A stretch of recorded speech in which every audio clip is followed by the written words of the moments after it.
स्वदेश दर्शन ट्रेन कराएगी देश के कई ज्योतिर्लिंग दर्शन।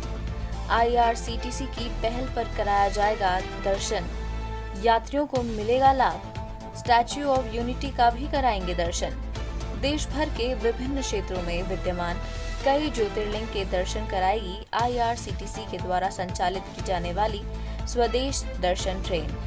इसे लेकर के कर रही है एक विशेष ट्रेन का संचालन।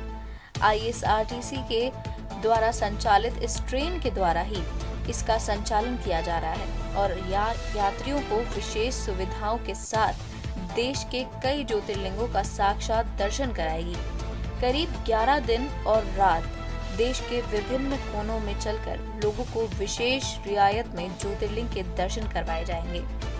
जानकारी देते हुए IRCTC ने बताया कि यह ट्रेन बिहार के भागलपुर मुंगेर के रास्ते चलेगी और कई अन्य जगहों से होती हुई है ज्योतिर्लिंग का दर्शन कराएगी, जिसे लेकर यात्रियों के ठहराव, रुकना, दर्शन कराना और खाने का विशेष प्रबंध IRCTC के द्वारा स्वदेश दर्शन यात्रा के तहत कराए जाएंगे। IRCTC चलाने जा रहे हैं स्वदेश दर्शन स्पेशल ट्रेन। एक बार में कई धाम की यात्रा कर सकेंगे श्रद्धालु।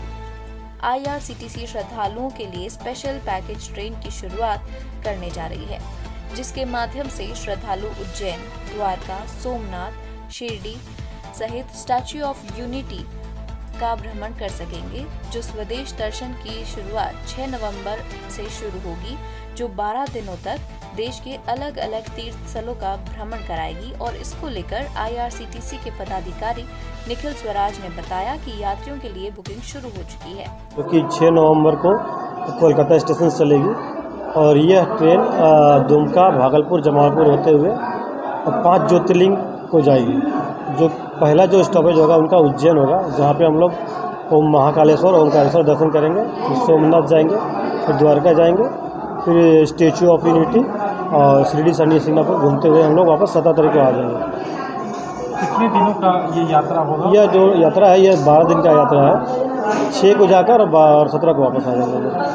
यात्रियों को किस तरह का इसमें लाभ मिलेगा, कितनी रियायतें मिलेंगी? सर देखिए, इसमें क्या है कि आप हम लोग जो नॉन AC है उसका किराया 22,010 रुपये है और AC का है 33,020 रुपये। इसी किराए में हम लोग जो भी व्यक्ति है, जो भी बुकिंग कराएंगे, उनको हम लोग जाने आने का ट्रेन जर्नी, घूमने फिरने के लिए आपका बसेस रहेगा, वहाँ पे रहने के लिए होटल्स, खाने के लिए तीनों टाइम का भोजन रहेगा, बाकी अन्य सुविधाएं भी इंक्लूडेड है।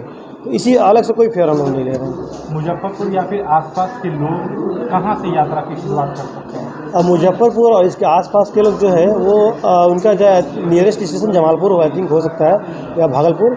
तो जो भी व्यक्ति अगर बुकिंग कराते हैं मुजफ्फरपुर वासी, वो यहाँ से जमालपुर जाते हैं और आते हैं स्लीपर से, तो स्लीपर का टिकट बुक करके जाएंगे और आएंगे और उसमें जो भी किराया उनका लगेगा वो IRCTC से उनको वापस कर देंगे। ठीक है, ये 12 दिन